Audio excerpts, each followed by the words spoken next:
प्यारे बच्चों नमस्कार। मैं ललिता रानी आपकी हिंदी अध्यापिका। बेटा आज हम पाठ 3 शब्द विचार करने जा रहे हैं।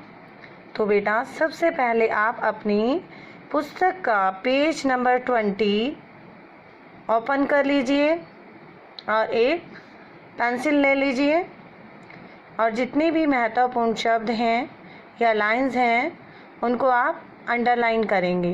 Is it clear? तो शुरू करते हैं। पाठ 3 शब्द विचार। शब्द किसे कहते हैं? वर्णों का ऐसा समूह जिसका निश्चित अर्थ होता है उसे क्या कहते हैं? शब्द। वर्णों का ऐसा समूह जिसका कोई निश्चित अर्थ होता है उसे शब्द कहते हैं। नीचे आप कुछ चित्र देख रहे हैं। कमल, ताला, वायुयान, किताब। इन शब्दों के साथ ही नीचे एक शब्द लिखे हुए हैं जिनका कोई अर्थ नहीं है। मकल, लाता, यावानयु आदि। इस तरह जो ये शब्द बेटा साथ में लिखे गए हैं इनका कोई भी विशेष अर्थ नहीं है। और जो ये शब्द हैं कमल, ताला, वायुयान, किताब, ये एक विशेष अर्थ को प्रकट कर रहे हैं। तो हम इन्हें क्या कहेंगे बेटा? शब्द कहेंगे। नेक्स्ट है बेटा शब्द की विशेषताएं। शब्द की विशेषताएं क्या होनी चाहिए? शब्द से किसी अर्थ की अभिव्यक्ति होती है। शब्द भाषा की स्वतंत्र इकाई है। शब्द वाक्य में प्रयुक्त होकर हमारे विचारों को प्रकट करते हैं। वाक्य में ये निश्चित कार्य करते हैं जिनके आधार पर हम इन्हें संज्ञा, सर्वनाम, क्रिया, विशेषण आदि शब्द भेद में बांट सकते हैं। आगे है बेटा शब्द और पद में अंतर। प्रत्येक स्वतंत्र सार्थक वर्ण समूह शब्द कहलाता है, परंतु जब उसका प्रयोग वाक्य में होता है तो वह स्वतंत्र नहीं रहता बल्कि व्याकरण के नियम कौन से हैं? व्याकरण के कारक, वचन, लिंग में बंध जाता है और उसका रूप भी बदल जाता है।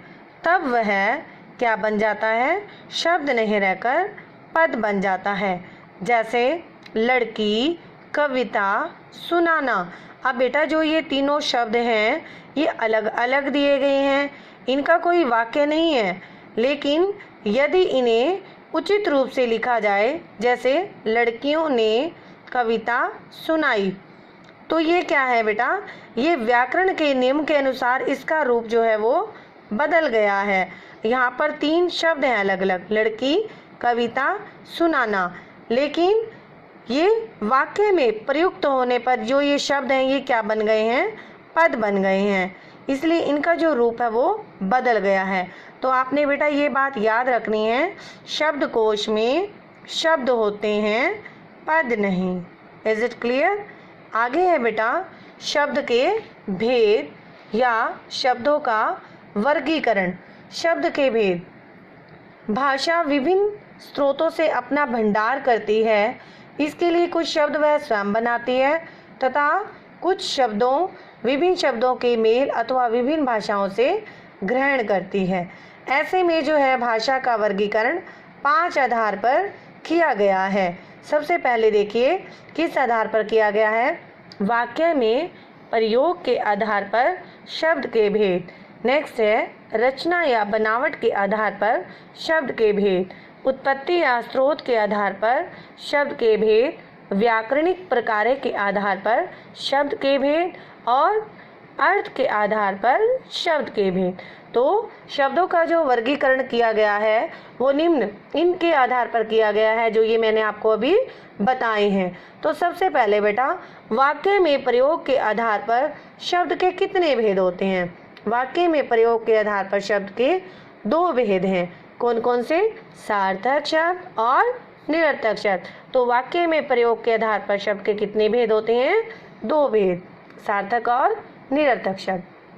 सार्थक शब्द क्या होते हैं? जिन शब्दों का कोई निश्चित अर्थ होता है उन्हें सार्थक शब्द कहते हैं, जैसे विद्यालय, घर, पुस्तक आदि।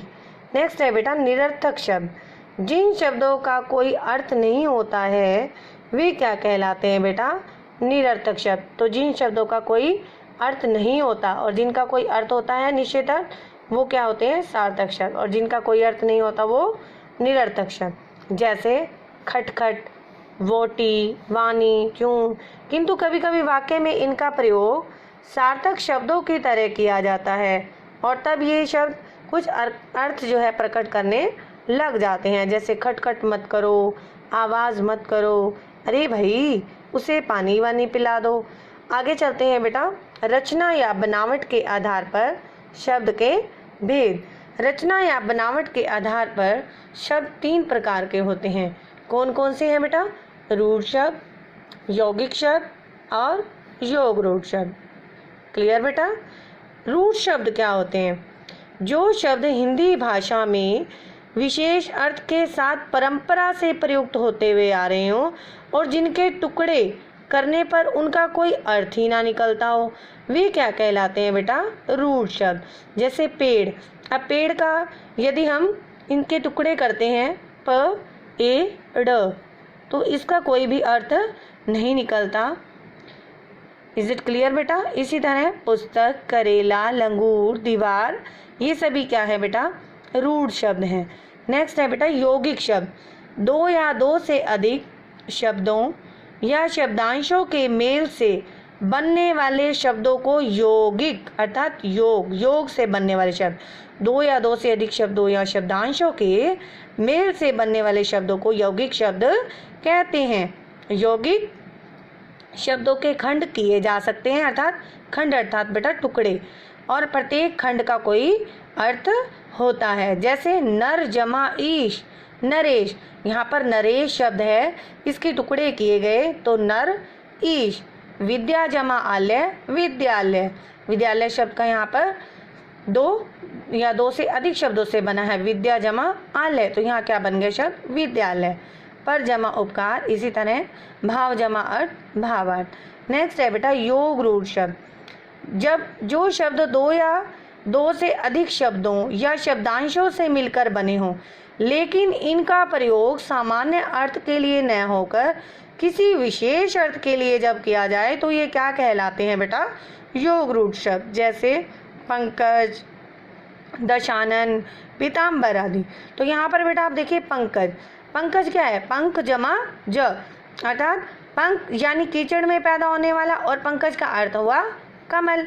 यदि कीचड़ में अनेक कीड़े मकोड़े होते हैं, पैदा होते हैं, लेकिन उन्हें पंकज नहीं कहा जा सकता। इस प्रकार पंकज जो है वो बेटा क्या है? योग रूढ़ शब्द है। आगे देखिए बेटा, उत्पत्ति या स्रोत के आधार पर शब्द के भेद।